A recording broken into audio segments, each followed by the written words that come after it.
So yeah, for instance, like Marathon. in the marathon, I can just tell you off bat, there's like moments, parts of that marathon that like compile what that race was. So like at mile like 6 or 7, there was a line of people celebrating uh, veteran soldiers who had died in combat. Yeah, there was a portion of the marathon. It was the, what is it? Rock and roll marathon, or I don't even know. Whatever. That was what it was, right? Yeah. Yeah. In San Antonio. Full marathon 26.2, half marathon 13.1. But somewhere in that first couple miles there was a dedicated stretch of like memorial ties. Like San Antonio is definitely a military town. Yeah. So it was like on Veterans Day, how sometimes like a school program will have like a Veterans Day program dedicated to those fallen soldiers, and it was like that. But that's what I had in my memory of like to understand what was going on, because I was just on a run. You know what I'm saying? And I kind of walked into this. I was like, oh wow, this is crazy. Yeah, everybody ran a little faster during that part. For real, bro. The emotional like. Because it's like at first you just identify what's going on. Oh, okay, I get what's going on, and then you just see all these people after people after people. There's a lot of people on the whole without the whole, or throughout the whole track, the whole mileage. People just like cheering on the runners. Yeah, but this one there's a whole bunch of extra people, and you're like, what's going on here? Yeah, they're all. I think most people were wearing blue, and so at any rate, you like put it together, and then emotionally charged you up because it was just like, wow. Now we running. Now we running. Now we running. What is that? Just getting that boost from the other side. Yeah. You know? If you allow yourself to get there. Right. Unless you're cynical fuck. You hate the government. You're just, I don't know. Getting that charge from the other side. Or it's like the idea of the fallen, you know? Yeah. I think that's what it was for me too. Mm-hmm. A lot of everyone who can't do this right now. Yeah. Yeah. Mm-hmm. If you allow yourself to get there. And the emotional connection between the people that were standing there and like I'm sure like family members and stuff. Yeah. Mm-hmm. And what are they doing? They're there like watching, supporting me running. Mm-hmm. Like doing like a really hard thing. Yeah. And they're just like keep going, or like it's not like it's just like, they're just cheering. They're like, woo! I'm like, yeah. It's like I'm excited for you. Like I'm rooting for you. I'm rooting for you. Yeah. Yeah. Yeah, it's just woo. It's just like positive upward cheer. Yeah, like, towards you. They're excited and they're happy and they're like claiming that it's a worthy ideal, encouraging. They're like, go. Yeah, yeah. So I think that's why it's easier to run the race. The first half marathon, I didn't even like feel it at all, and I just think it was because there's so many people cheering you on, and it's just like it's like a whole big thing is happening. So you're getting like a crazy event, extra adrenaline. You're like, oh shit, like. Like stepping into a coliseum, it'd be like, whoa, you know what I'm saying? Like a lot of extra juice going through your veins. So I think like that part of the marathon, that's why that race is easier. Running 26 miles without anybody cheering you on is a lot different run than the first 13 miles of that marathon, because it was just so easy. You just like don't want to let anybody down. You're just like got your outfit on and you're really proving your point. You're just going off. Yeah. Yeah, the 13.1 was like a great race. That's a good race. Dude. 26. That 26.2 is a bitch. That's crazy. I did it, but just to like be fair to all the runners in the world, I definitely wasn't quite there, like in the training to run the full marathon. I did it. You know what I'm saying? I finished. Yeah. And there's also a part of you that can do sometimes when I'm working out with you, I'm not like strong enough to be doing the weight that I'm doing. But there's a thing inside of me that's like more powerful than like my strength. Your physical limitations. Yeah. And it's like, no, we're gonna risk injury to like do this thing, and you're gonna have to draw from all these places and just like find a way. And like that's it. Yeah. But I don't know how often you should use that, because it's like you have governors for a reason, you know? Yeah, you don't want to hurt yourself. You don't want to hurt yourself. Yeah, too bad. Sometimes I wonder if me being sick this past like month or two from my stomach is just me going like too much in the gym under heavy weight. A lot of grit reps. Yeah, so all your grit's coming out in the marathon, bruh. Laying it all on the line imagine. To finish. I through 13 was easy, like I said, like and you said too that it was just nice. Like you felt good after that. Yeah, it was great. It was like it was definitely challenging. It was the furthest I'd ever run. The furthest before that was 10 miles. because I was, we were like training, getting prepped for it. So I was like ready, I was like mentally ready. I was like, oh, I could do, and like, did I do 10? I think I did 12. I think 12 may have been the most I ever did. And then I think I just went into the race, and I was like, okay, I could do this. I can knock this out. Yeah. But yeah, I definitely got tiring and taxing towards the end. I needed some of that pickle juice. I needed some more sleep the night before. I needed some more water the day before. I wasn't quite. We trained and we ran, but yeah, because we worked the night before, and it was back when we were working the closing shift, so we got out late. Oh, you know what I'm saying? Gosh, bro. Getting out at 1:30 plus, having to drive home and get ready to go to sleep and wake up. Races early in the morning, so we weren't 100% physically prepared. But or I guess, and due to that, it was kind of hard towards the end, like towards like mile 10 plus. And then at the aid stations, I was hitting them pickle juices and the bananas and the waters. Give me all that shit. Give me the Gatorade. Give me the little pouchies with the little jellies. Slurp them up, bro. Yeah. Give me some sheesh. But yeah, it was cool that they had those people there. Really cool. It's tight. So much support, bro. Yeah, super nice. But it was definitely at the end of it, finished, and then it was tight. A little recovery period. I felt fine. Legs were a little sore, but not nothing crazy. It was a good race. A solid 2.5 hours or so. Or so maybe a little bit less, like 2 hours and change. Yeah, it's great. Yeah, that's a good that's great pace. That's not crazy. It's not a crazy race. Like 2 hours is pretty, or it's like a super long workout with a warm up and a cool down. Yeah. It's an hour and a half workout with a 15 cool down, 15 warm up. That's doable. We do 2 hours. You can do that tomorrow if you wanted to. Yeah, I would hit that in college all the time, not even think about it. Exactly. So it's like a reasonable, relatively reasonable amount to run.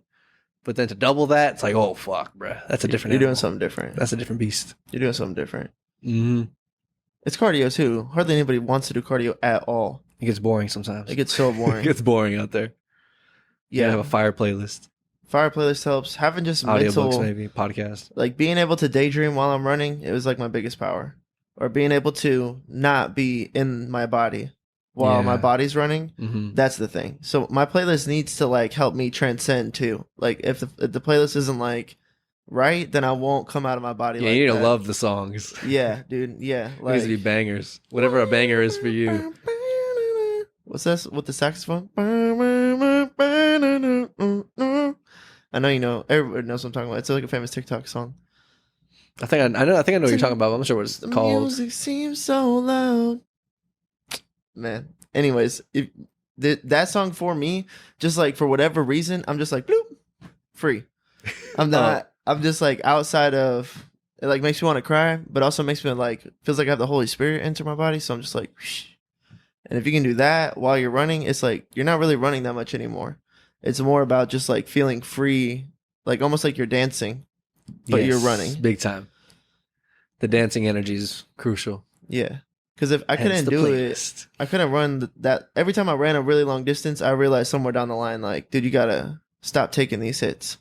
Like, there's just too much. Like, we got to get out of my body a little bit and just start thinking about something, start daydreaming about something. Like, sometimes I would just imagine this place in Miami where it's like, I can just like describe it to you because it's like an inner fortress that I would go to.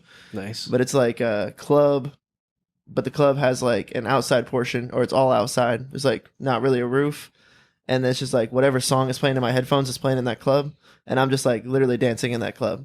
Yeah. And sometimes I'll be like, just hanging out with my mom. Miami Maddie. Dance with my mom, Miami Maddie, just chilling. And sometimes I'll be like thinking about just like wanting to vacation or wanting to escape like all the pain or whatever, all the troubles of life, all of the difficult step-by-step things we have to do. And like, just go be Miami Maddie. Tonight the music feels so loud. I'm just getting groovy with it. And it was developing that skill was it's weird because it's running, but I'm saying like it was more of a mental thing. Yeah, it's like meditation. Running. Yeah, to a degree. Or I think maybe you have part of the same goal in mind in meditation, which is to separate yourself from your human, like your body, and then identify more with the observer and the consciousness and like start to identify that separation between the two. And it's like, oh shit, this body is just breathing. It's just breathing. You don't have to think about it. You could if you want to, but it's just breathing. Like it's just no matter what you're gonna be thinking about or doing, it's just gonna be breathing the whole time. Don't have to worry about that. It's just happening. And then like when you're meditating, you're like kind of watching that happen. You're like, oh, this thing is just kind of breathing. Who am I then? what's going on with this thing? Hello? And then like that separation, I think, yeah, you're talking about being able to transcend to that place, and music can take you there. All kinds of things can take you there. But that other place, or that mental abstract realm that's not the physical tangible, that place, you can get there. Yeah. You could try to dance your way there. You're like, yeah, feeling good. Yeah. Because being in your body when you're running for that long, it's like boring for one, and then fucking relatively painful depending on who knows what. You know, you could have fucked up your ankle the day before, or on the run, or whatever, or you got something in your back, or whatever's going on. Yeah, ideally you're not feeling any of that. Adding 26 miles to that's not going to help. No, dude, yeah. 13 was great, and then in between 16 and 17, like my whole body just locked up. Like there was just a moment. I felt like the Grim Reaper came up next to me and then was just like jogging with me. I was like, "Oh yeah, you're running a marathon?" And I was like, "Yeah, bro." Just ripped a blanker on mile 15, bro.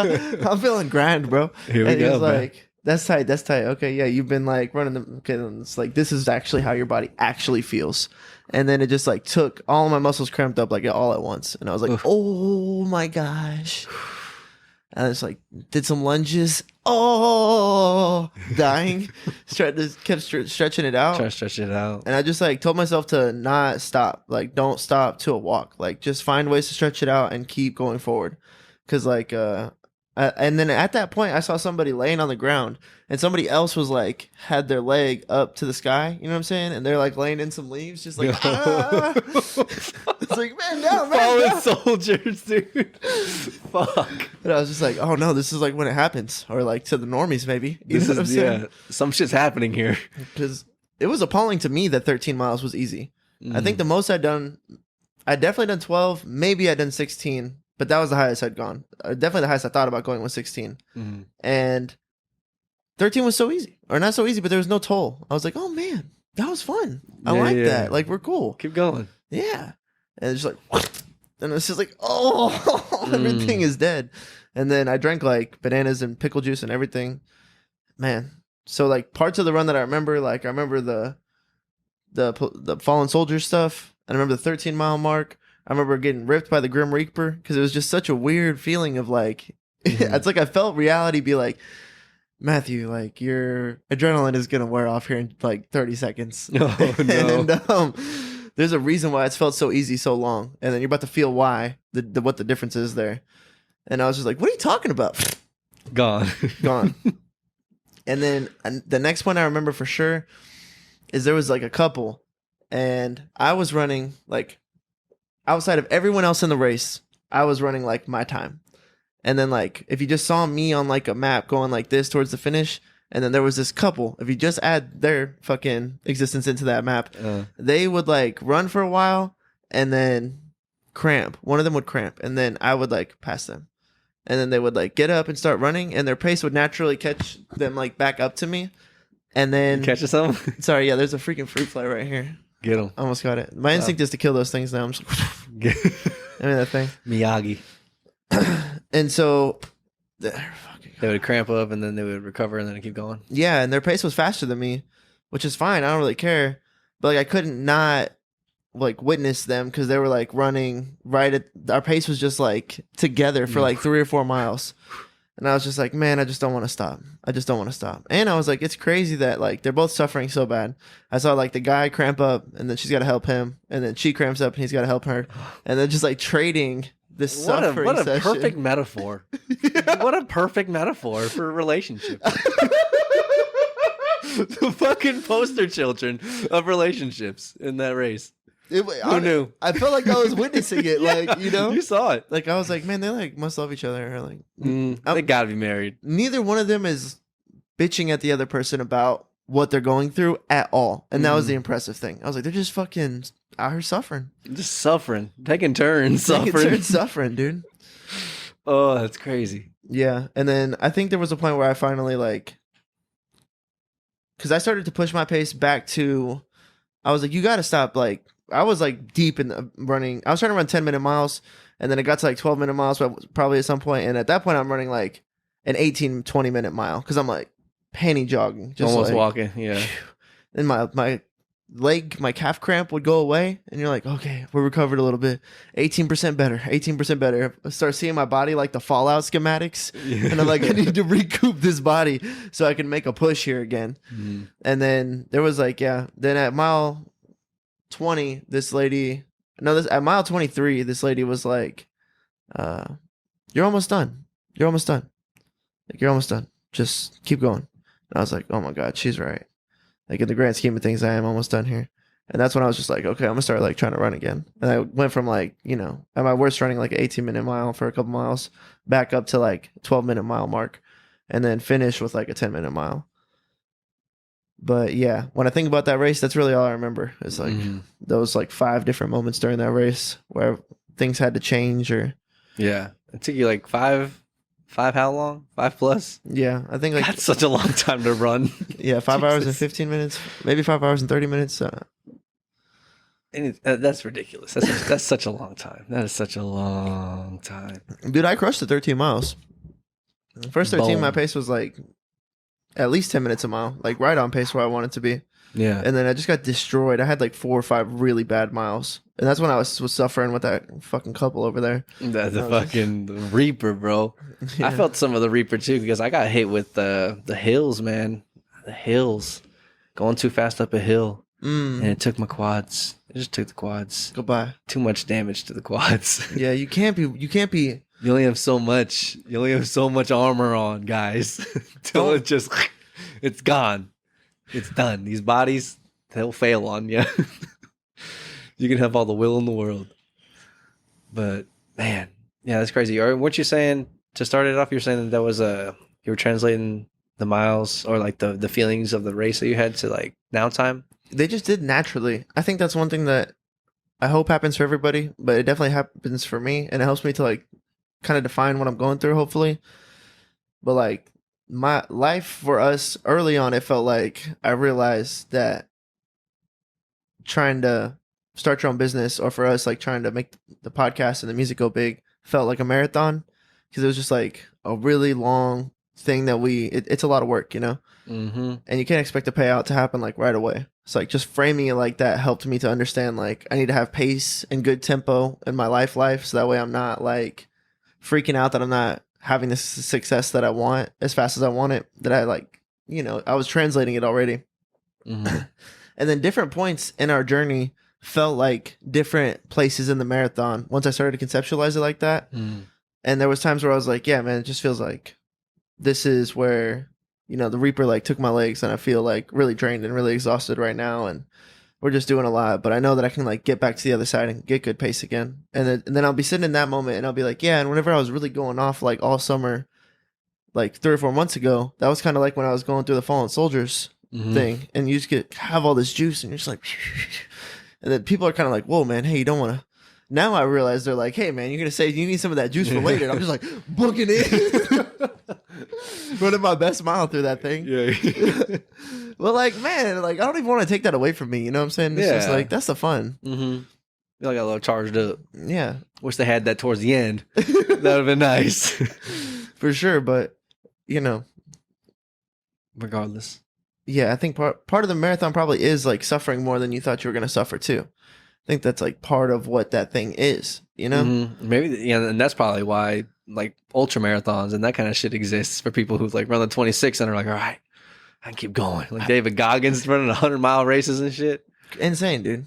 Fucking 250-mile races, Ironmans. Yeah, his Ironmans. Truest fitness accolade is that he ran like 10 ultra marathons in like 10 months, and then took first place in a lot of them. But I think he like ran the first one and got second place, and then went on a run of like dominance. Wins. Yeah. And then to run that many miles in that many months is like, it's just ridiculous, bro. Because people will train all year for their ultra marathon. So he's going against somebody who's trained all year for this big moment. And he just did one 30 days ago. And you can't recover that fast. You can't. So like. Absolute freak. He's going to whoop your ass. He's a freak. He's pushed the upper limits of the separation between the body and the mind. Yeah, he's done the thing he's pushed the fucking limits, bro. Well, he's paying the price. His knees are fucking destroyed. Oh, God. They're fucking destroyed. Only God knows how he's going to be in a couple of years. Dude, I know. And I'm just like, yeah, well, I just don't want my niece to be fucking destroyed. That's all. Yeah, these damn bodies, bro. These fucking meat suits that we're stuck in. It's our perception machine. It's the thing that allows us to experience. But the machine, it's a temple of doom. The machine ultimately fails. Yeah, we're going on a run. We're going on a run. You gotta, that run's gonna come to an end. You gotta end the run eventually.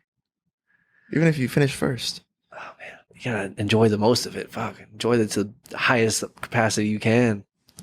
Well, I guess you could sit around and play fucking Call of Duty all day. This is my inner war coming out. Of course. But, of course.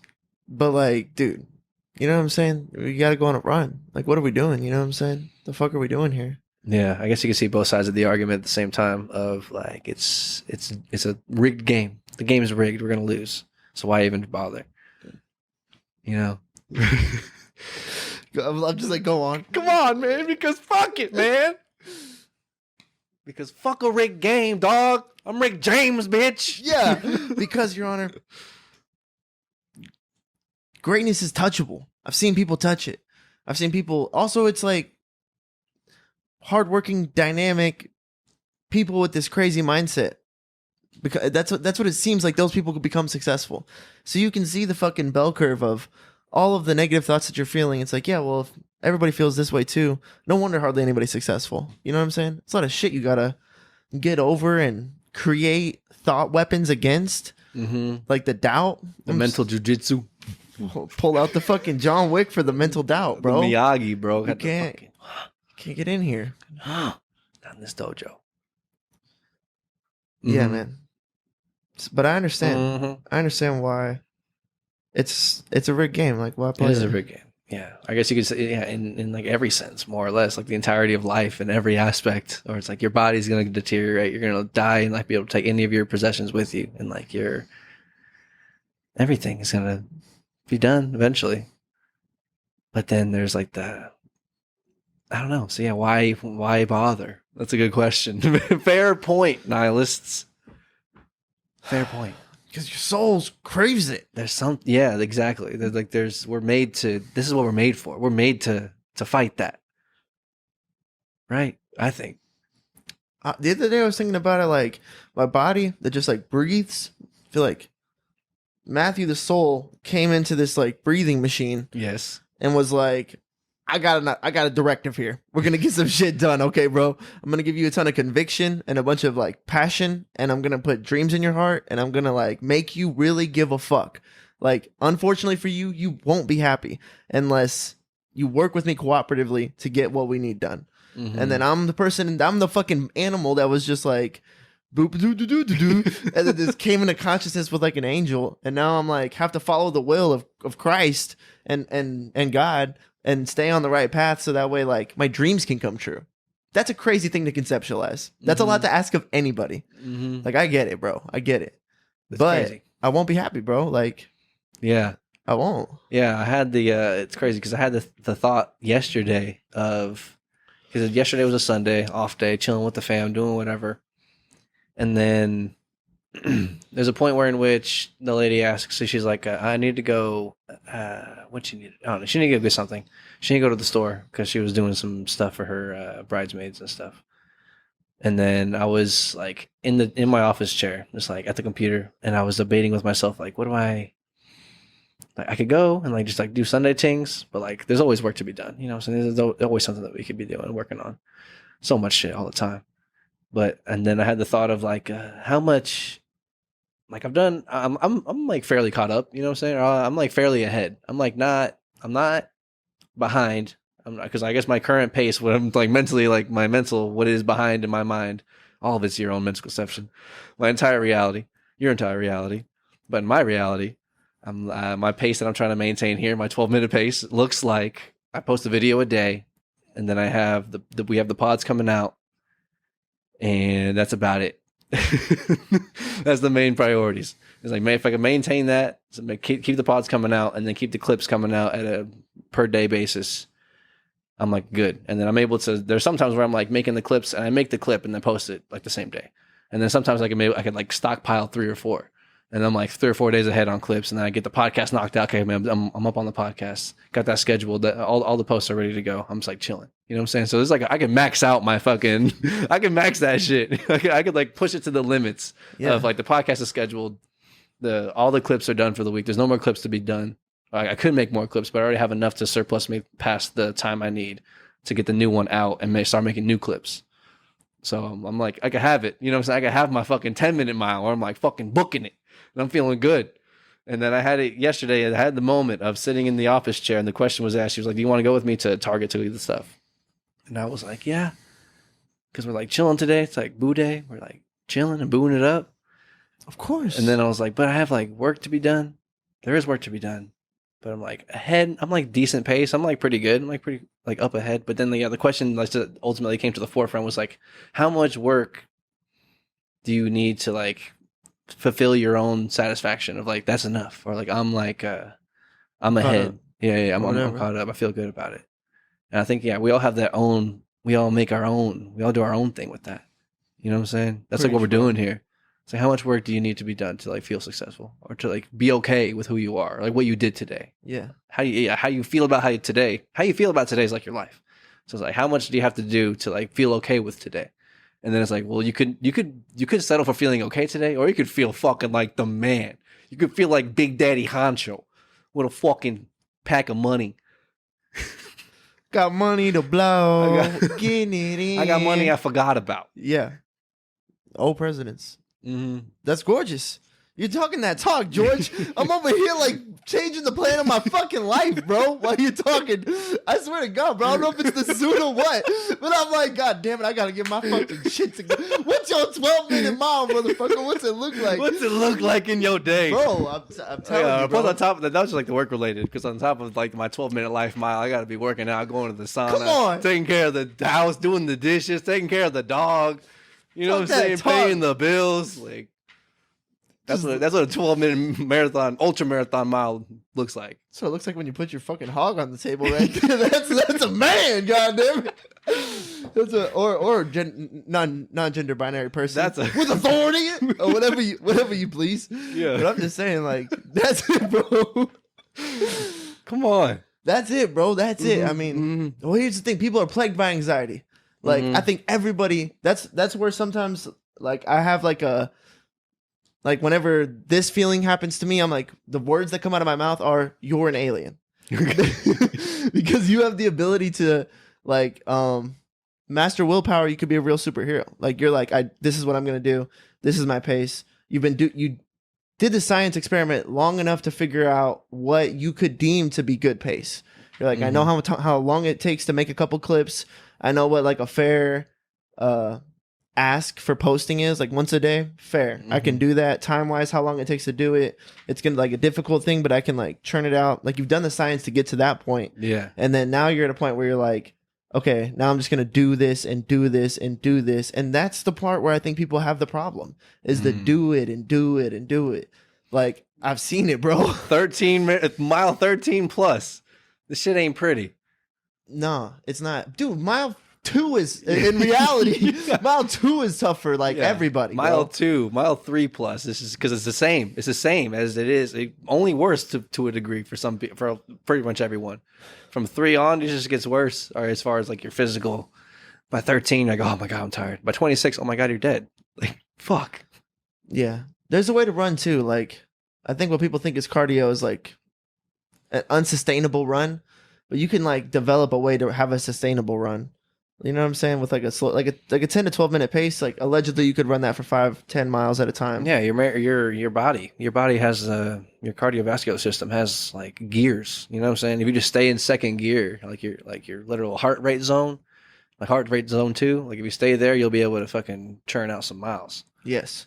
But if you're burning on what's in the tank. To have like a feel for that though, you would have had to done the science. You'd have to have done the work, you know? Like lots of miles ran. For real. Lots of miles. Like, dude, in my house, like I don't think I'm like shaming anybody to talk about this, but just like to start something because you really wanted to fucking be a tennis player, I'm gonna buy the racket and I'm fucking Rafael Nadal. Put the thing on. Give me the bando. Like, and then you do tennis for like a month or two and you're like, yeah, I don't know if I really want to do this, you know? So like getting real passionate about something and then like not having like the whatever it is to like keep doing it every day to like actually develop results was like a plague, I feel like, on my family. Like that was like we went through a lot of that. But maybe any and everybody does, you know? Yeah, maybe everyone has ancestral ties to that energy pool, you know what I'm saying? Just like not because maybe we're not supposed to do everything all the time. But the problem is that here's the real problem that I really want to talk about is that there's things that people definitely do want to do. 100%. I like no bullshit. I want this in my life. No one wants to be sick or like unhealthy, right, bro? Mm-hmm. Like I like fucking care. It's on. Yeah. Okay. I care about this shit. And you can know like what steps it takes to like, let's say we wanted to run a 5K as a family. Mm-hmm. The 1 to 2 miles we would have to run every day. It's like to develop the habit and the commitment to like keep doing that every day. That thing is like tough to develop. I don't think like just my family. I think everybody struggles with that. Yes. 100%. And I think a large part of it is like anxiety or depression or like something kind of like weighing you out of your capacity to have energy, to care, to want to go do something. Because I think like if you're stuck in anxiety or stuck in depression, it's like you don't want to go do anything. Mm-hmm. I'd rather just Netflix right now. Big time. Be safe or like keep the unknown variables to a minimum. Yeah. Also, just to shrink, just to minimize. Yeah, like what's the like just playing for me? I think it's just playing video games. I can just be on the couch playing video games, no concern for anything. It's just gone. I'm hiding it from myself. You know? It's like sticking the head in the sand. Yes, bro. Like ostrich or whatever the fuck bird does that. And I think people can relate to like just watching a Netflix series, just binging Netflix instead of addressing whatever it is that, you know, you want to be doing, but you're not. But also it's like sometimes just shit happens to people, you know? Like if you get depressed because someone you really care about passes away, you know, what are you supposed to tell yourself? Like, don't be sad. Don't be depressed. It's like, go after that thing you're supposed to go after. It's like, yeah, you got to have your conversation at some point with yourself where you turn it around. But like at the same time, there's these natural hindrances for the doing it that would give us this fulfilled life that we really want. And then at church, the pastor was just like, let her go. It's like, I guess that's an inside out too, because anxiety is like driving the kid. And then at some point, joy comes back to like the helm. And it's just like, let her go. And anxiety like lets go of the wheel. And then like joy takes back over and I guess like saves the day. Let's go. Yeah. And I think that's like, it was crazy they were talking about that at church because it kind of hit me too. I was just like, sometimes it's my own anxiety. Like when I'm in that zone and I'm just like making the clips, I'm just like, it's so crazy. I'm like, this is so simple. Why do I ever struggle to do this ever? And then there's times where I'm like playing Call of Duty and I'm like, all right, LG, last game. Got to get off after this one. It's a self-conversation, you know? This should be simple. There's no miscommunication there. You know what I'm saying? Then we lose. Me and the self I'm talking to. And then I'm like, and I'm like jamming the play again button when I know I should stop. Spam. Just like spam it. Get me back in the fucking lobby. and then I'm like, what are you doing, dog? Like what are you doing? I thought we were gonna make clips and shit. And I'm like, then later, an hour or two later, I'm like, why am I struggling right there to like not just do what I should do? You know what I'm saying? It's just biblical, bro. Dude, I'm right there with you. It's just fucking been around forever. That was the next place. Who even said that? I remember who said that. I do what I hate, and I hate what I do. Yeah, it's like I do the things I know I shouldn't, and I don't do the things I know I should. I think it's like St. Peter. Been in there. Yeah, I think it's probably Peter. It's been in there for fucking ever. It's just like the human plague. I think, part of it, or I was thinking about it yesterday as well, because yesterday was Sunday, and I was thinking about the fruits of the Spirit, and like the one that control of self-control. That's the one. That's the ultimate spirit of the truth, or not spirit, whatever I'm trying to say. Fruit of the Spirit. That's the fruit. that's the one fruit that if you're going to go for any of them, make any of them important in your life, that's the one. Clip that. If you can do that, if you can control yourself, you can literally do anything you want to do. It's a psychopath thought. What the fuck? He's an alien. What are we talking about here? You'd be an alien though, you know? It should be simple. Like, you have free will, right? Yeah. Just like, you should do the things you know you're supposed to do. That's not like the name of the game. Not that easy, son. Hold on a second. We got free will there, son. You can also not do the things you know you're supposed to do. Consciously and unconsciously. It's like, fuck. This game is deep. It's crazy. Superpower or whatever we have. Interpretation, experience we're experiencing. In this flesh suit. This flesh bot that breathes.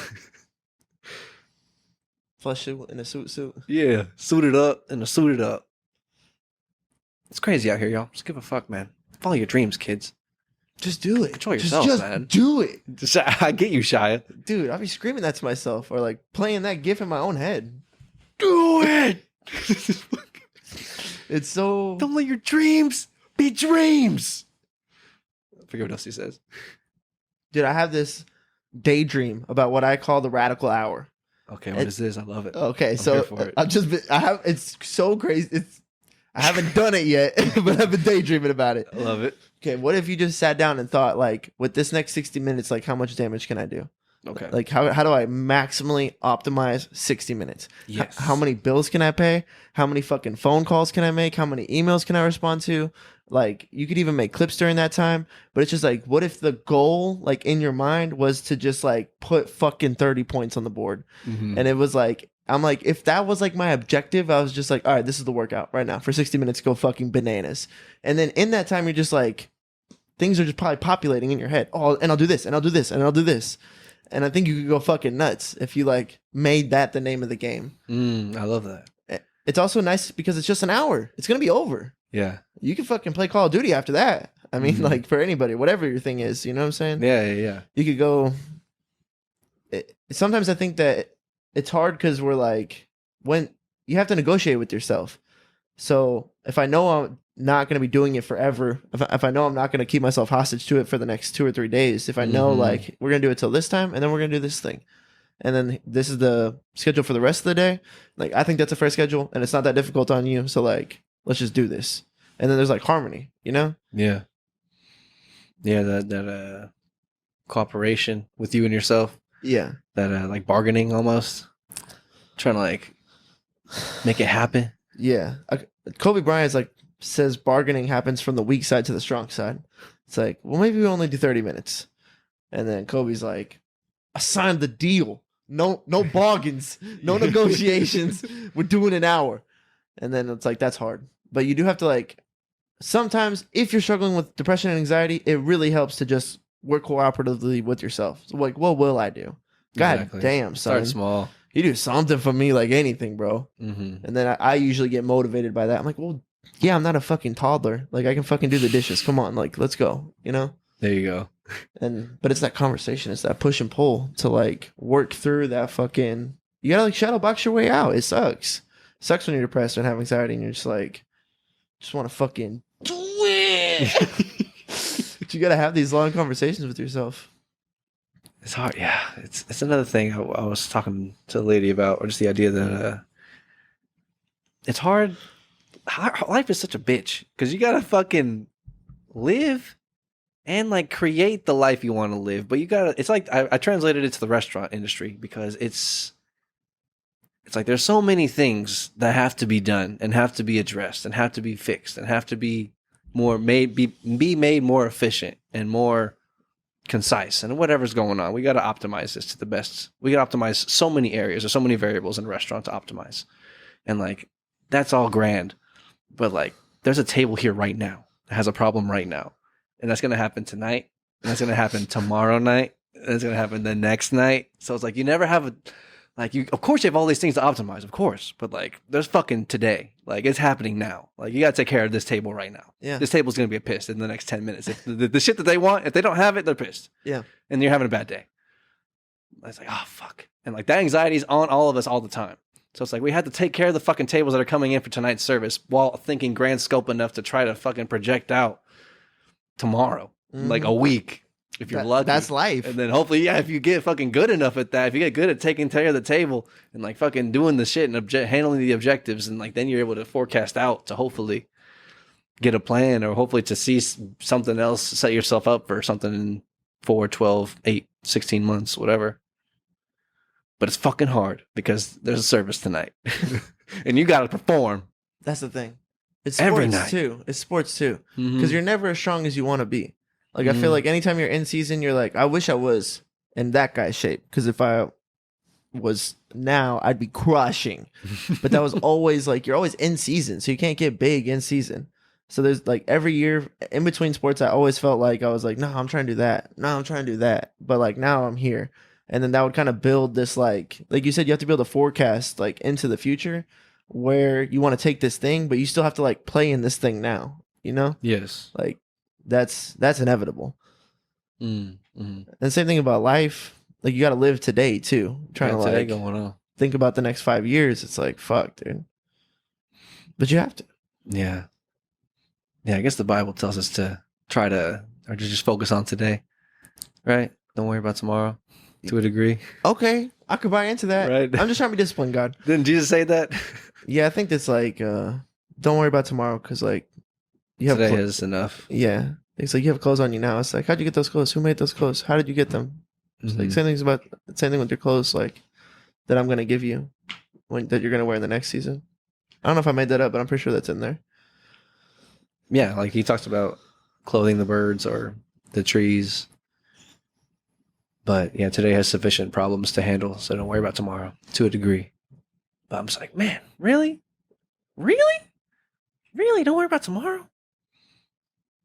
To truly be in the moment. Yeah. I guess I was just going to say a truth that came to my mind to support that was the idea that I forecast. But there's always an asterisk by it. Yeah. Always an asterisk. It's like the weatherman. Put by me. It's like, this is what's going on here, but you know what you know. And I'm like, I know. Things can, like that, right? I know. Like that. Gone. Changed. You could end every meeting like that. You know what I'm saying? But you know. You never know.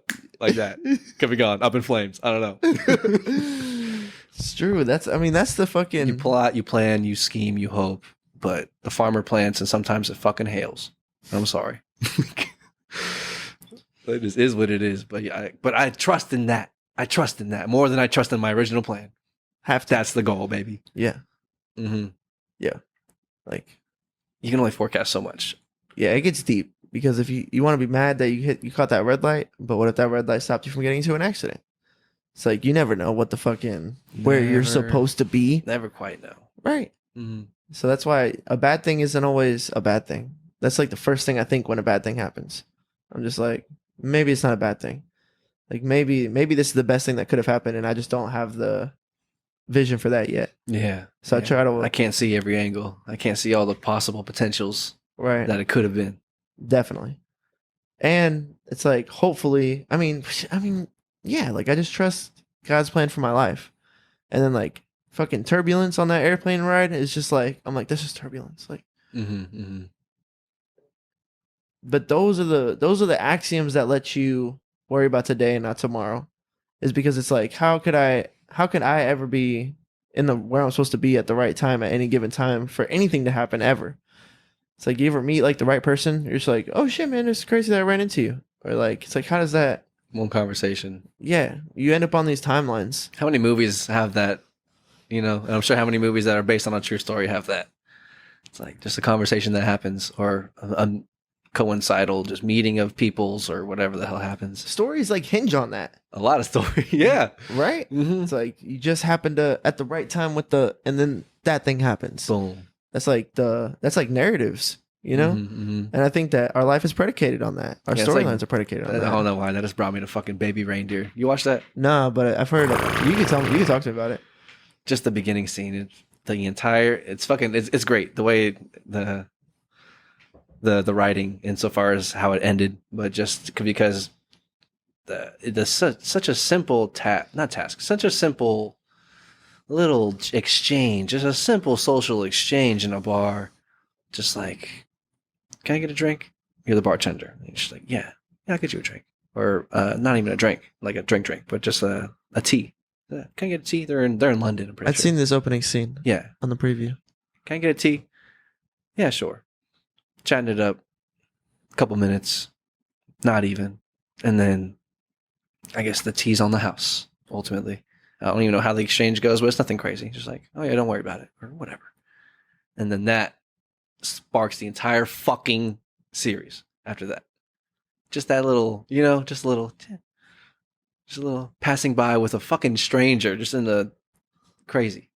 And his whole, it's a crazy fucking story. Fucking crazy, y'all. If you've never seen it, it's like anxiety inducing.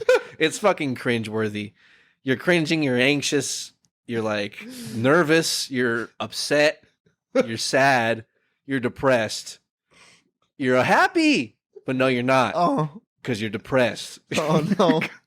But it's a crazy fucking series. Sounds terrible. I don't want to do that. I don't know if you want to watch it. Okay, cool. I'm not sure how much of a poster that was for that, but it's crazy. It's just fucking crazy. I'm with you. Long story short, this lady goes fucking crazy because of that. Not because of that, but I guess she is a crazy person. Leads to that. And that just so happens to just spark just a crazy series of events that takes place where she's like stalking him and messaging him all the time, like multiple, like thousands of times. It's crazy. Whole bunch more shit going on, but it's terrified of that. Huh? Terrified of that. Terrifying. Dude. Fuck that. That is so crazy. That'll make you not want to talk to anybody at all, ever, anywhere you go. Right. It's like, fuck that. But there's many points. It's frustrating. That's another emotion you go through because it's frustrating to watch this fucking guy just like enable this to continue to happen. The situation, or like the entirety of the situation, but then all the individual instances that take place. It's like, at what point do you say, like, fuck you? Like, fuck off, bro. Like, I'm going to the police, brother. Like, right. It takes them a long time to get to that point. Yeah. And it's frustrating to watch. But then it kind of explains why. And then it's like everything happens kind of for a reason to a degree. It's just like, this is fucking crazy. It's wild. But then it ends with him at a bar, and then he gets a soda or a Coke or something. And the guy's like, don't worry about it, man. It's on the house. And then he's just like, Stewie Griffin. Oh. Yeah. Just who knows? These are the games we play. At any That's moment. Life. Gotta be careful. His plans, I was just thinking, his plans were he was going to be a comedian. That he was a in active pursuit of trying to be a stand-up comic, professional. So that's kind of what his like story's about. Or like that's like his runner, how he kind of got into the situations where he's in, and then he's like bartending on the side, and then like shows him going to shows and like attempting to do his comedy and stuff. It's crazy, but then it's funny also because spoiler, you're gonna watch it. I guess it doesn't really matter. You're gonna watch it. I guess he does get like famous because he's ultimately like all this shit just like compiles, and he's like doing the comedy thing, and then he gets an opportunity to go to a comedy show and do a crazy set in like some sort of competition or something. I don't even know the setting exactly, but it's towards the end, and he more or less just like gets on the stage and then like breaks down and like kind of like not exposes, but just talks his shit. Just fucking vents his heart out, kid. Vent your fucking, put your soul. That's hot.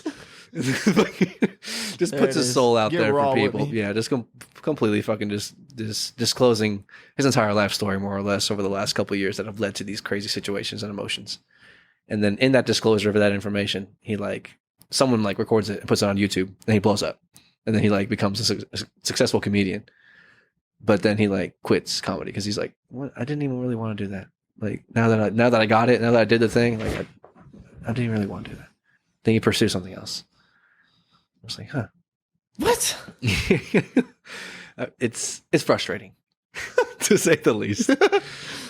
But it definitely ran the Netflix socials, Yeah, everybody was talking about it. Everyone was talking about that shit. It was crazy.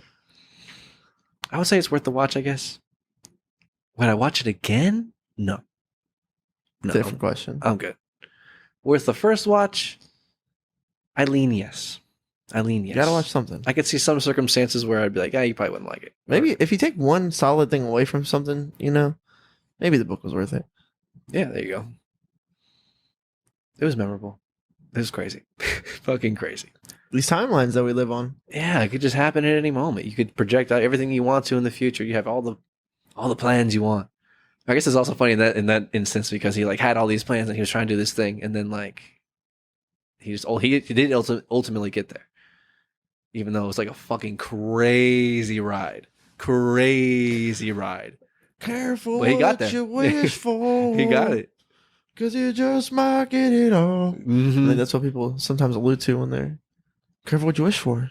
Yeah, that's Jim Carrey. Or Jim Carrey has something about that quote. Like, I wish everybody was able to become rich and famous or like achieve their dreams because then they would find out that there's more to life, more or less. Or like, that's not going to make you happy.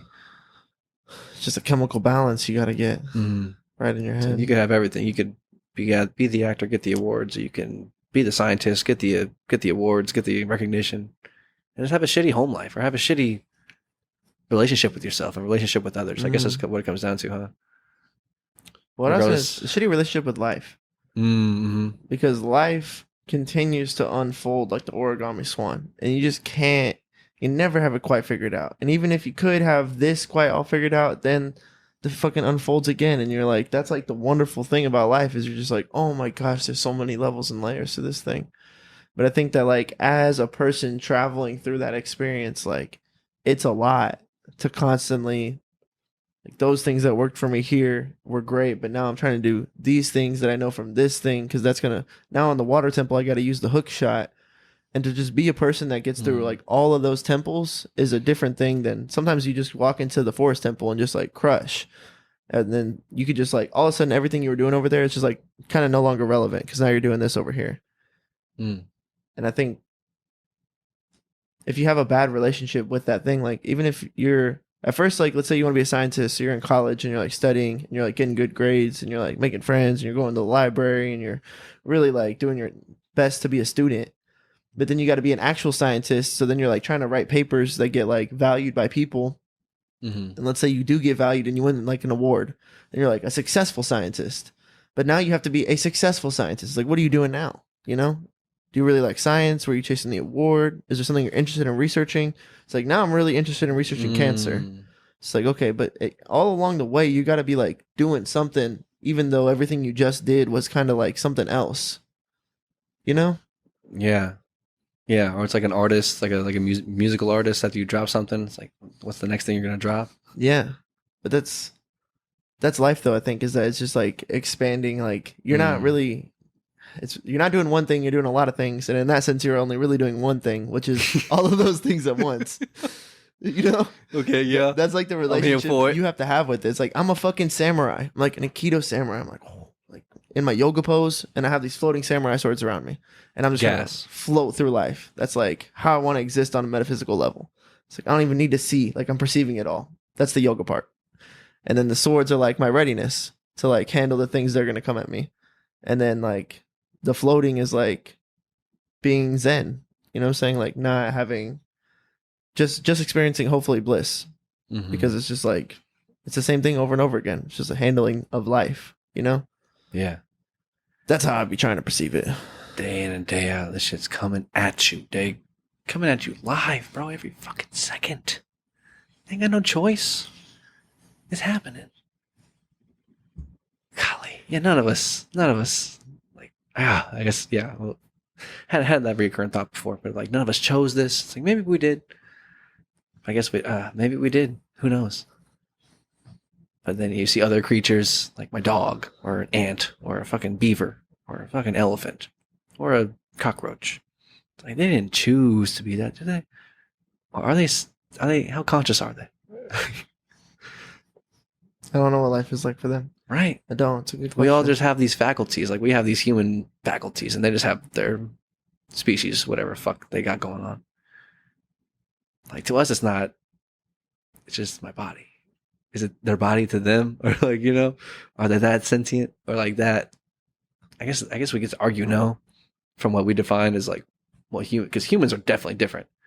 We differ. from other animals, but we're animals at the same time. I think the same on some level, we're just fucking animals. Yeah, I think that's what I felt when I felt like an angelic force came into just like the animal. You know what I'm saying? And now I have this like relationship with a conscience, you know? And like with consciousness itself. Yeah. Because it's not really like I'm just an animal at all. You know what I'm saying? I'm not just gonna fucking like I'm not gonna get hungry and start eating another dead animal. Like an animal will just do that. You know what I'm saying? Like a dog will just start eating another dead dog if they're just out in the wilderness too long. If you're starving to death. Yeah, I guess that's their reality. Their reality is a lot different than my reality, though, because I have the able to understand. I could like walk to a supermarket, but if they're like out in the wilderness, their life or death is like all the time, you know? Yeah. So I guess there's one difference there, but that would change how you perceive all of this shit, you know? Animals, just animals. But that's what you were just talking about. Would we choose to do this? And I'm like, maybe there's like a factor that we don't. Well, on one hand, I think the Bible just says that like God made people, and then like it was an expression of Him, and it's like Adam and Eve. Yeah, I guess Adam and Eve, and then we kind of messed it up for ourselves, but like, yeah, I had a question about this. I have a question about this. Go on. Why? Okay, hold on. No, I guess because like I was gonna ask, why did Eve eat the apple? Why were they able to eat at all? You know what I'm saying? They don't need to eat. They're not gonna die. They're not humans. I think they were just enjoying fruit. There just was fruit to be enjoyed all around them. I think is what was going on. And then the devil was like, enjoy this fruit. Eat this one. And they were like, we're not. That's the only fruit we can't enjoy. That's basically the only rule here is to not enjoy that fruit. And then he's like, why not? And then at some point, come on, that's cap. We were just like, I bet. You know what? You're right. I think we just like, I guess maybe at that point, yeah, we separated from the garden or whatever that metaphor is. And so here's a question: why did God make a garden with a snake in it? Right. I'm not like, this is not me being critical of God, right? But I'm just saying, yeah, I think Jordan Peterson has raises this question on the premise. Yeah, you know. Yeah, I think Jordan Peterson in his first book he talks about that, where he mentions that. I think what he says, maybe his response to that or his summation was like some gardens. There's no garden too secure for a snake not to be. Not even a garden, no structure, no nothing. There's nothing that could be so secure that a snake can't infiltrate, including like your own heart. Like no matter how many walls we set up to keep the bad people out, it's like the bad people are in here. That's where the bad people are. I think Pastor talked about that on Sunday. He was like, bad things happen because we're here. If we didn't want bad things to happen, we wouldn't be here. It would take all of us because we're all bad. Yeah, that's it. We could all be Nazi prison guards or whatever. For sure. Atrocities. It's like humans are crazy. We're fucking crazy. Yeah. Crazy animals. But the garden, what we're talking about. Maybe it's like part of the plot of being human is that snake exists in the garden to tempt you to ultimately not use your free will like optimally. Or I've heard someone on Instagram conceptualize it as also like focus on lack. That's like the thing, like what that fruit may have represented. It could have been something like that, like the idea of not being satisfied with what you have, like J. Cole, like love yours, like not being able to love or like have enough, be sufficient here, be okay with where you are with what you have right now. That's a nice analogy. Yeah, to chase away from that, to look for something outside of that that's going to make you feel better, and it's like, nah, there's no fruit that's going to do that. That's good. I conceptualize it like better than yours.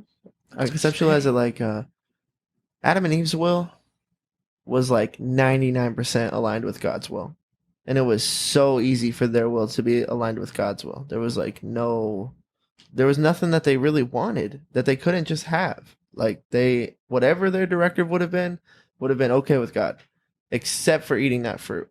That's the only way they could have misaligned themselves from being 100% in God's will, was just to eat that fruit. And so I think that it's like, it kind of goes to show that, like, in my opinion, that what we should have done is stayed 100% compliant with God's will, because it's just not that different. Like, you have everything you could want. And it's just like, even if it's so silly as to just have something that the one thing you weren't supposed to have, like, there's one way you can fuck up.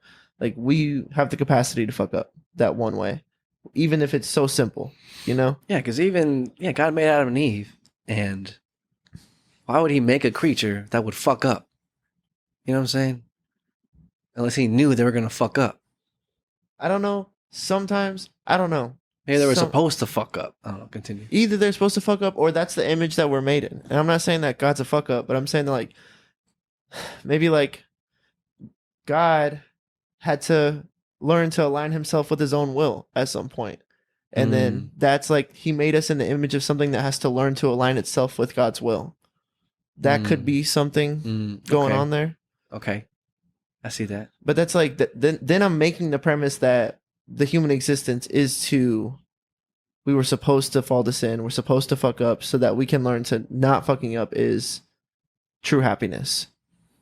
That God's will is true happiness. But free will enables us to have all these questions and all of these, well, what if this, what if this, and all this need to give the ego what it thinks it wants. And then you get to the end of that rope, and then you're supposed to realize and learn the hard way. It's like to just do God's will. And that's what this whole life experience is to some degree about. Yeah. Yeah. I think I've conceptualized it as well as like a baby. Whenever a baby is like born, it's like in the garden. You know what I'm saying? It's like with God completely. It has no ego. There is no ego developed yet. There's no ulterior motive. There's no separation. It just is life. It just is. It's beautiful. And we love it. You see a baby smiles at you. You feel great. You don't, you're a psychopath. Put you in a box. In a ground. Dead man box. You're crazy, 6 feet deep like a pool, dog. That's how we're going to do it from now on in my society, in my future dystopia. In J-topia. We're going to take fucking laughing babies and make them look at people. And if you don't respond, you're done. You're done, kid. There's something that goes on in your heart when you see a smiling, like laughing baby. You're just like, oh. Yeah. Oh, man. You're so cute. I think that's if not, you're fucking dead. No questions asked. Straight to dead. Straight to dead. Off with his head. Yeah, maybe some people have trauma with babies. Okay. They just don't respond well to the sight of a baby in this current season of life. Fair enough, I guess. Could you explain your trauma to me at gunpoint?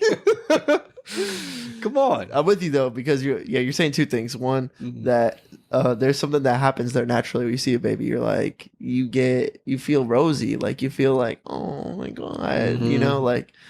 And then one thing that personally I feel their potential. I'm just like, anything, like you're anything. Wild card right now. You know, you're a slot machine, kid. Yeah. You could be a president, like legitimately. You know, right here you could be a president or a doctor or a lawyer or a dealer at a blackjack table. I don't know what your fucking story's gonna be. You know, you could be anything. So much potential. Yeah, I feel that, and then they're all happy and giggly, and they're like hardly any, I don't think I've ever met like a malevolent baby. Oh, they can't be. They can't be. They can't know malevolence yet. They don't know that. The closest I've been is at one point I'm driving on these back roads. Okay. I think my dad's driving, and I'm in the back seat looking out the window. It's the 20 miles an hour on a back road. Okay. Come to a stop sign. All right. And a kid jumps out. What? Continue. It's like a cornfield. Okay. In front of their house. It's back roads, I know. Got it. And this kid jumps out of the cornfield. Okay. And just 2 middle fingers for the car. And this kid looked like he was like 5, bro. He was just, I was like, oh, it's a kid. Oh, what the hell? He's thugging it out. What was he wearing? Red shorts and a gray shirt. That's what populates in my mind. I don't know if that's the truth. But like, you just wear basketball shorts. In my mind, would populate with like overalls and no shirt. With a fucking corn on the... Yeah, some kind of... Fuck you. Brother. Fuck you guys. On my land. My pa's land. Fuck off my pa's land. Where was this in Texas? Yeah. What the fuck? Yeah. So sorry. So that was the story. I just remember being like, Don't trust kids. Definitely by 4 or 5, you could. They get there. That's what I'm saying. They get there. That's the thing. But they start in the garden. We all start in the garden. But at some point, the ego develops or something happens, and then you separate. You become human, or you know what I'm saying. You become like aware. You become conscious. You become self-aware of yourself. That you're a self. Because whenever you're a baby, you don't even know you have fucking hands. You watch a baby learn it has fucking ligaments. It's like, oh my fucking God, this is me. This is me. This is me. I feel that. Like, oh my God, this is me too. Like, you know what I'm saying? Because you're just fucking here. You're just fucking here the whole time until you're like not, until you're here. And you're like, oh fuck, I'm a human I got shit and I got to piss and I got to eat. I'm hungry. Yeah. Like, none of that's known. You're just experiencing it, and then eventually it becomes known to you, and you can become aware of what the fuck's going on here. But before that, I think you're kind of like in the garden, metaphorically. You know what I'm saying? There's no separation. But just like a baby would have to ultimately become exposed to whatever malevolent behavior is, or whatever it is that takes away that innocent, like, aren't we all just like having fun, guys? Like, yeah, where does that go? Or like, you know, anxiety and depression hit people. Yeah, we're all just grown kids. We're all just grown up kids. You never stop being a kid. You just grow up, get taller. But that's the thing I realized about someone who has like a bully personality, or if they're like an antagonizer.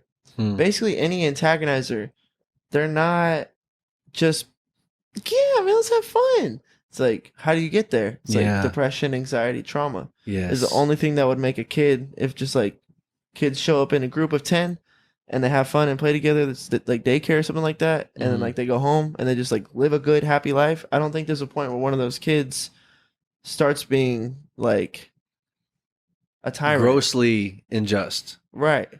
Yeah, because I've seen it. Or like I worked at the YMCA from like for a long time. Summer camps and after school care from like kindergarten to 8th graders. So like the whole spectrum of kids pretty much. And yeah, the kids are like, they can work it out themselves to a degree. They have to have some sort of justice, like us supervisors, making sure the shit's like okay. But for the most part, kids are pretty chill. But the kids that aren't chill, they got something's going on. You know what I'm saying? You see it at that level, like there's a clear connection. Yeah. You're just like, what's up with this kid? And then you can like infer there's something. Yeah, or it's like there was one kid in particular that populated in my mind that was like, I don't know. I was like, you're like my perception of his stepdad. I was like, oh, he's an asshole. You know what I'm saying? I could just feel it. Yeah. I don't know. It's like the brief human interactions that we've had. It's like everyone knows how to say hey. You know what I'm saying? Yeah. Say hey, how's it going? And then like simple. You know what I'm saying? And then howdy. It's just like you can really quickly just like negate that potential like interaction of hey. It's like fuck you. I was like, oh. God, this guy looks like a fucking murderer, huh? No, God, that was I had that like he looked like a murderer. Like nope, like if I saw a fucking like an A&E show about someone who was fucking missing in 48, like he'd be the usual suspect, just like that guy.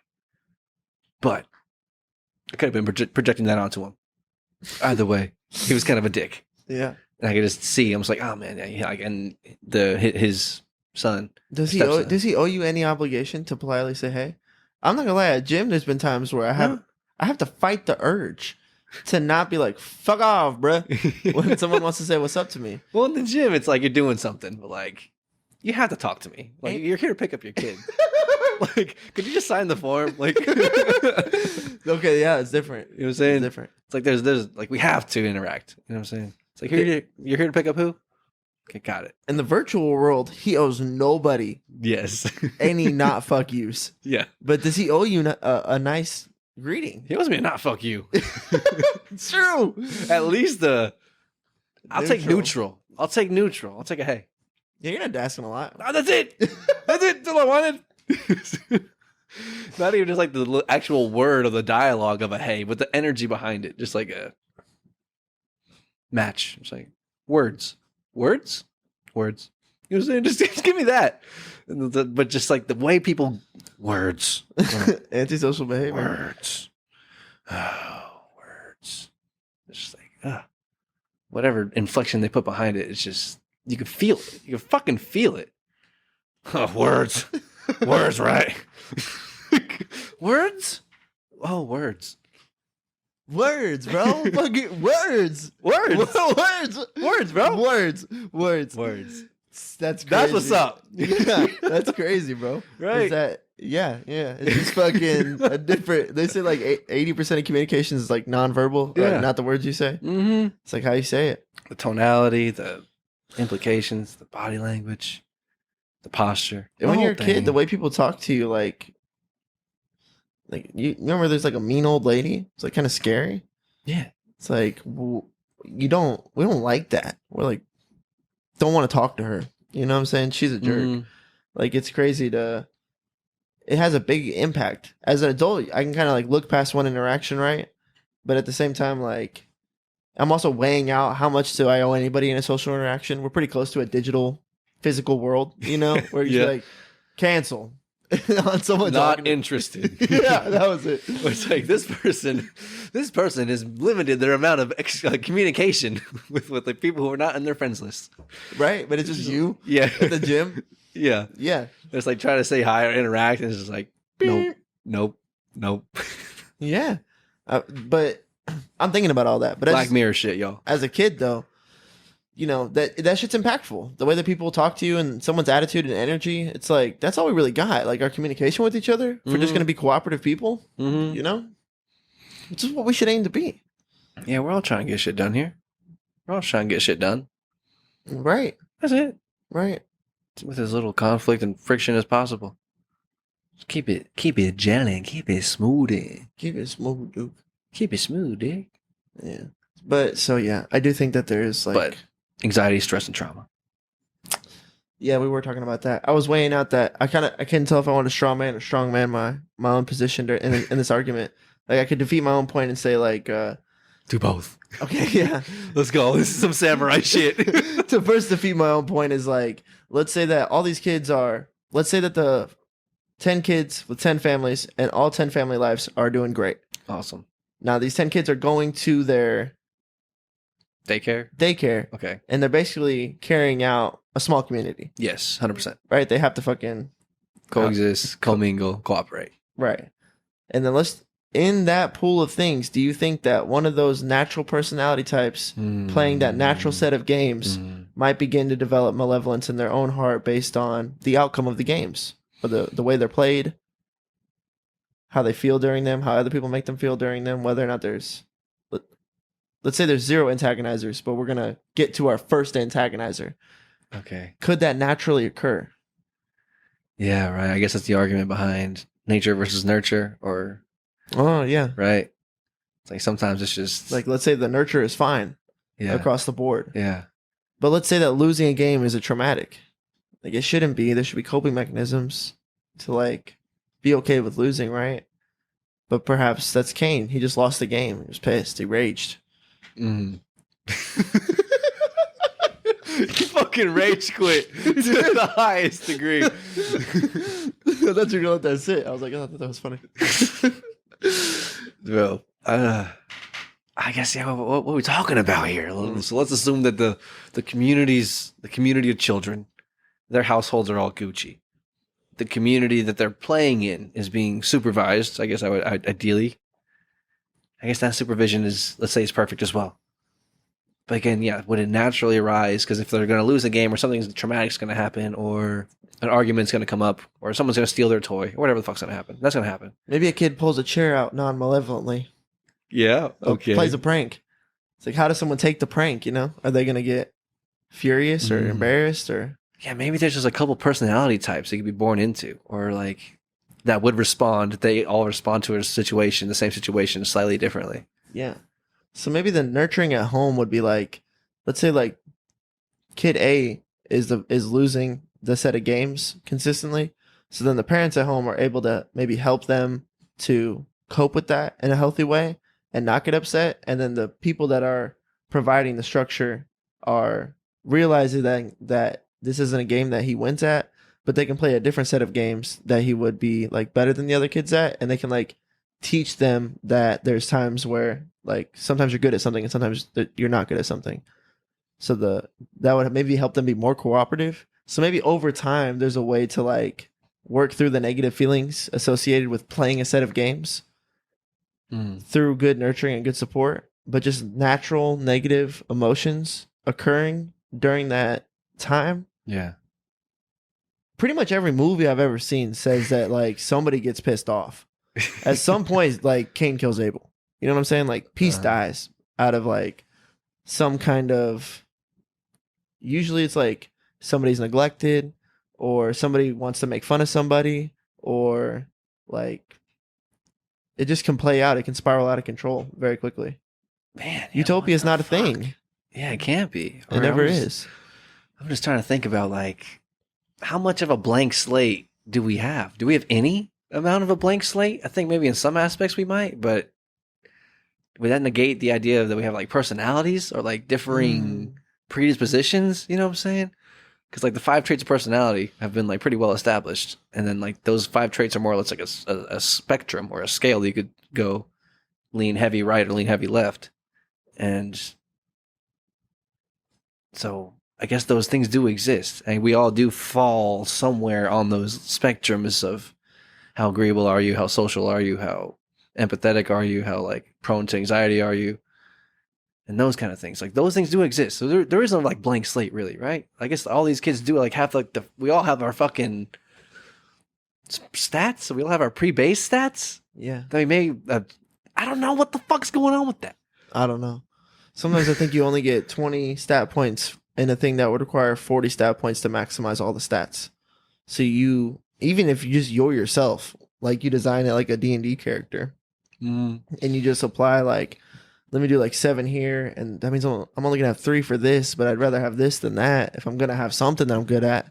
And I think maybe you like build the schematics. I mean, that's just me as a human trying to conceptualize the thing you're talking about. Yeah, me too. Like, what the fuck? Yeah, I don't know. Because where do these kids? Yeah, how would hypothetically one of these kids rise to the level of just like malevolence or like control or trying to like, hurt someone? You know what I'm saying? A really disagreeable person.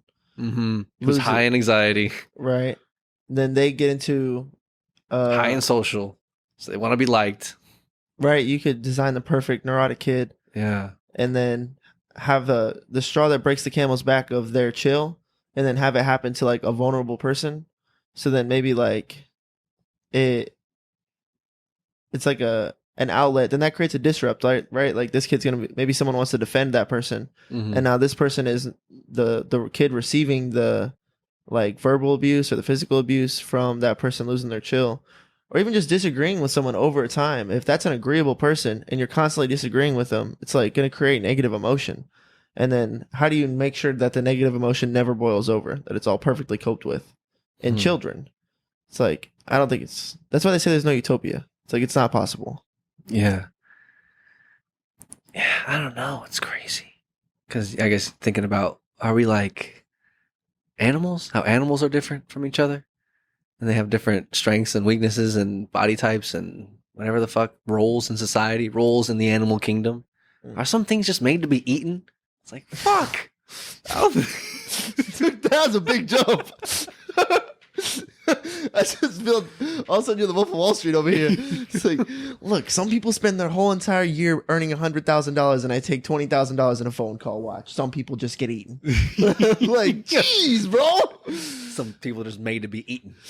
I think some people definitely, yeah. Is there a but higher... fuck that. Sorry, I don't think there's any like just you're fucked. I don't think so. Never.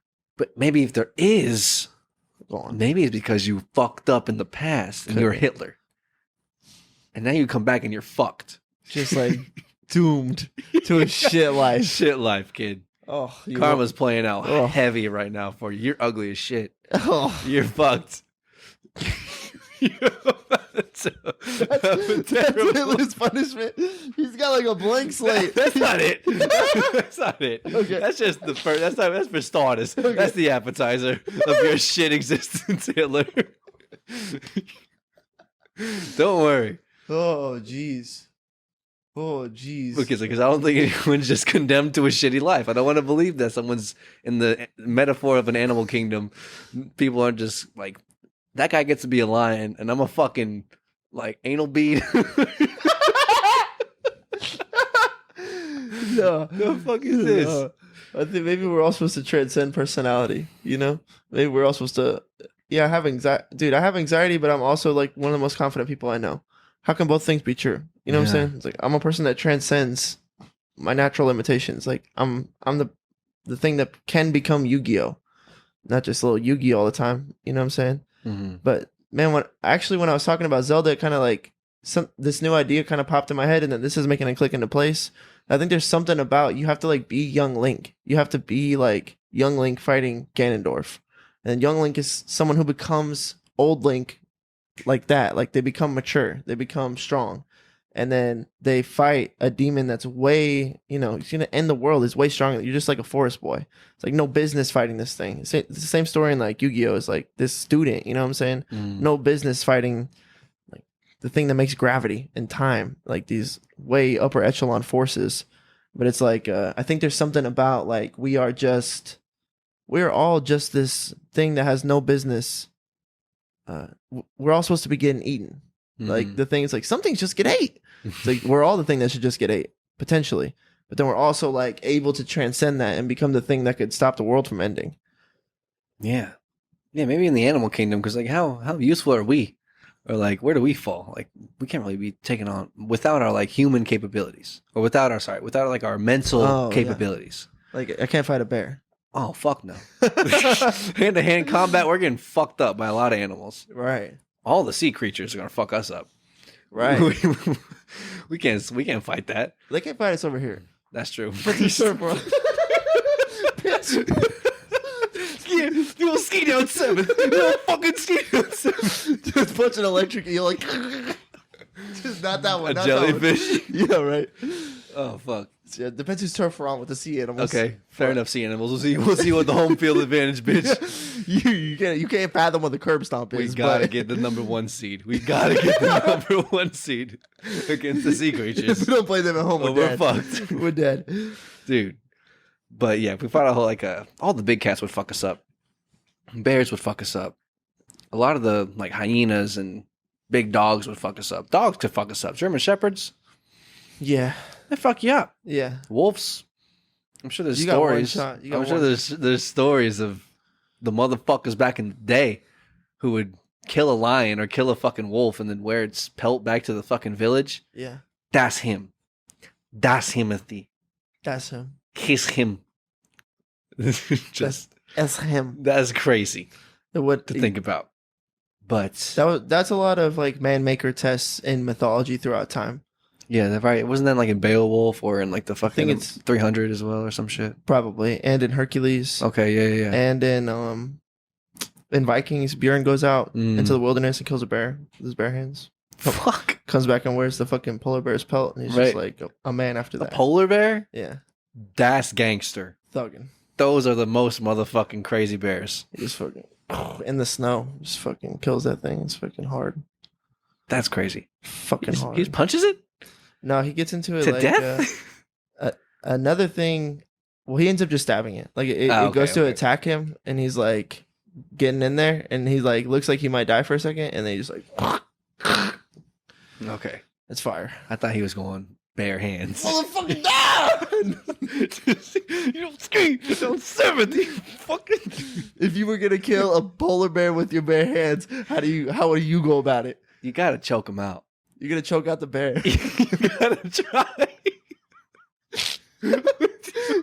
You're fucked. You're so fucked. With your legs or your hands. Your whole being on that bear's neck. Oh no. Sorry. Shit. Oh, just the headphones. Oh my gosh. But that would be. I can't even imagine. Polar bears are fucking huge. Yeah. Bears are regular. Regular bears are huge. Maybe it was a bear in the snow. Maybe it wasn't a polar bear. It definitely was like snow flying everywhere, and I'm pretty sure it was a polar bear. Either way, a fucking Regardless, bear is let's just take it back to a bear just to say. Yeah, Big how are ass you gonna bear. kill a bear with your bare hands? You're not. You can't just punch it. You can't just punch it to death. Ribs. I go 1, 2, 3, 4, 5, 6, 7. Break every rib on its left side. The ribs. Okay. Follow me. So Following. obliterate the I go ribs. right for its eyes. That's what I do first. I get the fucking eyes. Dude, talk that talk, George. Mm-hmm. I think you could kill that bear. I get the eyes first. We take his. I'm blind. I'll take his eyes first. Okay. Now it's got no eyes, but it's still pretty lethal. You can't do it with your bare hands. You need a just weapon. gotta- You yeah. need a fucking weapon. we maxed out that road, that train of thought. Like, how can we make this happen? We take his eyes. So, you know, we still can't do it. How'd you kill him with your hands? You can't choke him. The neck's too big. You can't fucking just come here. Fucking put him in a Nelson. Yeah, if you're gonna kill a person, Put him in a headlock. that's all you got is beating them or choking them. Yeah, choking him or suffocating him. Yeah, you can't beat or choke a bear. You can't beat a bear to death. Unless you're just fucking him.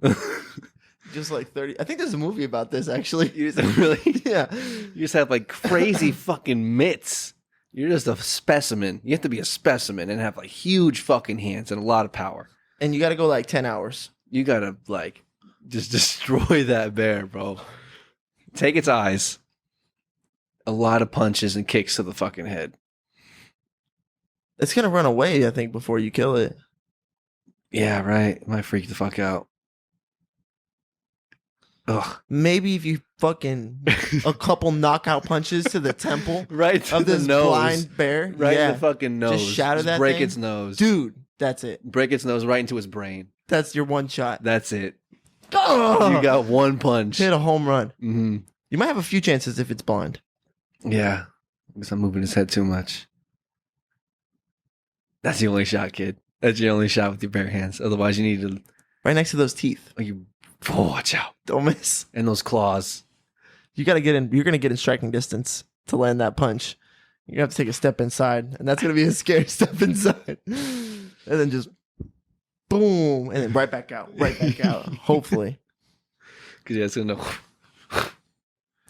Or you got to steal one of its claws and kill it with its own claws. Do you have? If I blind, But then it's not your bare hands. That's why they call it bare hands. Because this is the ultimate. It's bare claws on my hands. Those are bare hands. But all of this was to point out that there's like we're not. It's our ability to use tools. that Yeah, our makes mental us capacity. The top of the food chain. Yeah, maybe we're not so separate. Or like, you know what I'm saying? Mm. Maybe we're not such different animals. We're just animals. Well, they would say that the ability We're to crazy as fuck. make tools, conceive the past, future, and present. Those So, yeah, things. self-aware. Those things. It's like a small difference, but it changes everything. It's like changing one atom in our existence changes everything. Yeah, I think that's the God thing, though. Right? Or like the idea of that angelic force or something else Mm-hmm. that animates this fucking monkey, Mm. this monkey body. Because, yeah, what the fuck else is it? Or like, how the hell did we get this far ahead? Stoned ape theory, hypothetically. Yeah, I mean, I guess evolutionary biologists say that. We just did it. We just advanced. Yeah, just Shit like happened. the same way you gain wisdom and experience, somehow like it just happened for a species long enough to be like, ooh, fire, you know, and then to start writing languages, and then to start writing books and all this shit, you know. It's just the will of our capacity to push it. It's so incomprehensible. It's so incomprehensible to think. I can't even to think about how long ago, how much we were just animals at some point, and now we're fucking AI. Like a nasty crossover. What? So much AI. Yeah, that's so many. Who knows? Who knows the truth? well. Also, what do we not have right now that in 100 years they're gonna be like they were brutes, they were fucking savages, they hadn't even figured out how to teleport places yet, whatever it is. You know what I'm saying? Couldn't imagine a world not teleporting. Oh my gosh, man, we had to walk places. I'd die. I'd rather be dead. Yeah, that's how we think about not living with AC. You know? Yeah, right. Oh God, I'd rather be dead. Yeah, right. Kill me now. I'm done. They didn't even know about that shit. They Yeah. had no clue about that shit. You know? Air conditioning. Yeah. So all of that. Well, when I think about that, about like the massive jumps, and then now I'm sitting here with fucking Instagram and Netflix and fucking Call of Duty Warzone. I'm just like, it's such a weird, it's such a privileged place to be at, to be in this place where you could do nothing and be like, there's like food down the road at a grocery center. There's all sorts of crazy things keeping me alive here versus like 500 years ago. So not the case. Are we going to go there again? 500 years in the future, are we going to make that big jump again? Allegedly. I think so. Maybe we already did. Maybe Egypt already did. And then we lose it. And then we get it again. And then we lose it again. And then we get it again. Is that just the paradox of man? Maybe. So that's the Garden of Eden story. We get it, lose it, hopefully find it again. I think I've heard, I don't even know. I think maybe Billy Carson mentions it. But Joe, I think he talks about it on a recent pod. But the idea that we fucking get visited by the aliens or whatever, whenever we're ready, whenever we finally get to that point where we ascend past all these problems, or all these human problems. I think I mentioned it before, but it's like, I think we get to that point. I'm not sure what the fuck happens. But I think we can. We can get there. We can do it. We can become like the advanced civilization. The one that advances past just like basic human bullshit. At least like hunger. We have like hunger and like healthcare. Or like, you know what I'm saying? We're like taking care of people and no one's like starving to death. I think it's a good start. I think we can get there. I think we can get there pretty quickly. I think I've heard that there's like enough food to like make that happen. Like now. Yeah. If we optimize for it. And then we could just like eventually hypothetically build the society where we're there, man. We make it. But maybe that's what our pursuit is as humans, or maybe that's like referring to like the Egyptians. Maybe they had like an advanced civilization, but maybe we just fuck it up. But maybe eventually we don't fuck it up, and we do get to that point where we make it past whatever the fuck we keep allowing to happen. Yeah, that fucks up our society. Because maybe, I don't know, man. I'm pretty convinced that Egypt was on some shit. They were on some fucking shit. Some nuclear reactors in that pyramid. Yeah, they were more advanced than we can imagine, potentially. And if that's true, then like who knows how many times we've gone through this cycle of no society, no society, thriving society, and then no society. Maybe it's just cyclical. Or I think what we're saying is that like the human folly, or just like part of our our nature. Yeah, to like have what we want, or what, you know what I'm saying, to be in the garden. Yeah, and then to lose it. And then to go through realizing that you wouldn't want to lose it. You know, you'd rather follow the rules or align yourselves with God's will. I feel like that might be the story, what goes on here. You know what I'm saying? Mm-hmm. If you're trying to draw allegory from the Bible into like almost like a mythological understanding of our existence here. Yeah, I think we're all trying to come to a place of understanding about your spirituality, or what the fuck's going on here, the source, where are we from, what's generating all of this. Yeah, what am I doing here? I think you're going on a run. That's the thing. You're here for a purpose. You're here for a reason. And there's a voice inside your head that's talking to you about it. Your internal guidance system, you can feel it. But yeah, there's something else inside of that. You can feel this shit. It's in there. It's in there. When I talk about feeling it, that's what we're doing. And my life had been kind of like paraboling this marathon to my life.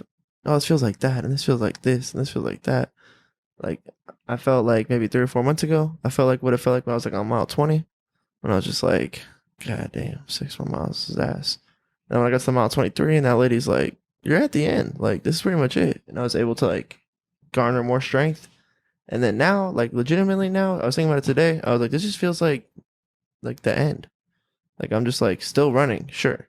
But like, this is like, we're getting to the end of the marathon. I'm like convinced that like we're close to the finish line, you know? Preach, praise God. Come on. Yes. But that's also me just trying to draw. I mean, if it's a feeling process, is I try to trust my feelings. Like when I feel like something feels like something, I try to like listen to that intuition. Yeah, bro. Interpretive systems. The thing I remember I was going to say about it's like we're here. I think we're here to learn about ourselves and to come to a place of understanding about the idea of Jesus Christ, regardless of whatever your religious affiliations are. And I guess that being the idea that Jesus Christ is trying to hold on or like preach to us is like to try and emulate the best version of yourself you could possibly imagine, like being Christ-like. And then also within that, being able to, I had it, then I lost it. Then I had it again. It feels important. It feels like an important thought. But to have that, I guess, to be able to accept, or to be Christ-like, and then to be able to, I guess, be the ultimate sacrifice. But also, oh man, I'm losing it. I'm right there. I'm teetering on it. I'm teetering on the brink. Dude, I'll teeter-totter with you all day long. It sounds like you're trying to talk about the human folly, like the name of the game, what man's thing is, because we started talking about to find out about like, I guess being your best self and sacrificing your day, sacrificing everything to the idea of the best self, like the Christ-like version of yourself, and then like the God dwells within us, like the Holy Spirit, or like the creator of the universe is like within ourselves. It's like more or less kind of as partially the message, like the kingdom of God is within. So it's like we can unlock that. So it's like those two things, regardless of whatever your religious affiliations are. It's like being your best self, and then treating yourself as if you host the creator of the universe inside of you. Or like you have like you're that special. Like you have that connection. We all have that connection because we're here. We're fucking here. Like, and because of that, we're here. Like it's inarguable. Like we have this connection with that thing. We wouldn't be here otherwise. We wouldn't be able to perceive this like that. But that's one more point to bring it home. Those are two of them. Oh, but then I think also in the gospel it talks about like the idea that once you do have that perception and have that ability and have that agency or that relationship, then to like compelled. You're compelled to like share that and to like share the good news and spread the good news. And I think that's like part of what like happened in our life journey is like 7 years ago we came into contact, like roughly 7+ in that ballpark. We were coming into contact, like slowly but surely coming into contact is like the word keeps coming to mind with the fucking ethereal realm. And we weren't even like really thinking like quite like that, like prior to that time frame. But then right around that time, 7 years ago, and from that point, we got like, for sure, it was like, boom, like it was just like rotating, and then it finally rotated all the way around to where we could see the image or like become understandable of like, oh my God, there's so much more here than I could ever imagine. Like I'm so much more than just a body. There's so much more going on behind the scenes in this ethereal spiritual realm that I'm able to perceive with these super mega multivitamins. Like whenever that started happening, like that was like our boom. And then like now, like the way that we're trying to like preach our gospel and our own testimony is like through our mediums. It's like what we're doing, you know what I'm saying? Like our music and like the podcast, and just, you don't have to make a music or make a podcast or make a show or make a movie or make a piece of art to like spread the good news. You could just like fucking be the good news in your day-to-day life. And like, I think that's part of what we're doing here. You know what I'm saying? Yeah. That's part of what we're supposed to be doing here. Partially. I think that about sums it up for my existence. I don't really think partially. I think that's pretty much all of it. I think that's my entire existence. Yeah. And I guess, trying to encourage people to develop that relationship with God or whatever the hell you want to call it, whatever's going on, that thing that's inside of you, like the thing that puts breath in your lungs. Like how do you all this body digesting and all this oxygen and carbon dioxide, and your skin is growing and dying and your hair is growing and dying and all this crazy shit's going on. You have no control or input or any idea of that. Bro, if you told me to that while I was on mushrooms, I would be like, what? Yeah, all that's happening all the time. All the time. And that shit don't never stop, man. Shit, Jeffrey, you want to wrap her down? We're getting a little late night pod. We had to get it in when we can get it in. Sometimes in life, you got to get it in when you can fit it in. That's just life. This was the night pod. It's a night pod. The night pod. Yes, sir. Yeah, we went in there for a good little bit. Last pod was long too. You're really driving it home at the end there. I'm really into that. I feel like that's, to sum it up, you're like, to understand and recognize that, like, I can do all things. And like, then I have a Jiminy Cricket conscience that's like pushing me and compelling me down where I feel like I'm supposed to go. And then with this piece of you inside of you, this divine piece of you that can do all things, the part of you that's connected to the everything source. that is the source, that part, and in honor of that part, you want to treat it like the hero that is the ultimate hero of all time would be Jesus, and to try to be Christ-like with that combination of divinity and conscious, and then to achieve that, and then while you're doing that in your own narrative, to try to help as many people come to the realization that that is the most important pursuit as possible. Yes. And that's like the culmination of how to go about life as a whole. If you were just going to be one of those kids that was going into that thought experiment where it's like you have a perfect, nurturing, stable life, and you're going to the school that has a good structure system, it's like, what do you do then? Like, what are you playing these games to go do? You know what I'm saying? It's like, I guess you would just hopefully realize you can do everything and then follow your conscience down the road of where you feel called to go, and then in the pursuit of that, be Christ-like.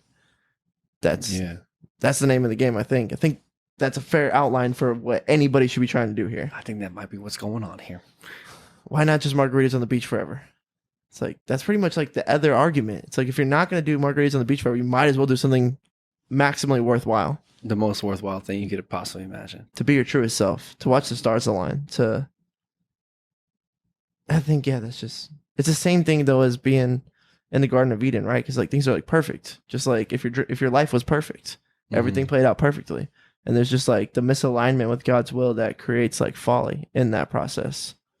And to have God's will is like nearly impossible. That's the thing though, is like you have to pray for it. You have to like beg for it. Like, yeah, because we can't know it.